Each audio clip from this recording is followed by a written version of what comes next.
kahit anong quarter po ba, any topic po ba.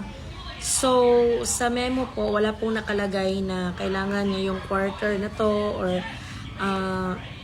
anong topic ang ano ng mga teachers. So, I think kayo po ang magde-decide kung anong topic nyo po.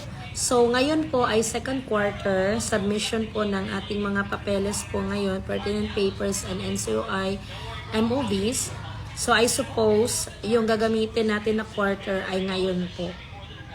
Okay, so, mag-ready na lang po kayo ng second quarter na lesson plan for your demo. So, this week, we are already in week 4. So, I suggest, mag-ready kayo for week 5, week 6. Okay? So, yun na lang po. Mag-ready po kayo ng lesson plan for that. Okay? So, saka na lang muna ang mga instructional materials kung may instruction na po sa inyong DO. Thank you so much po.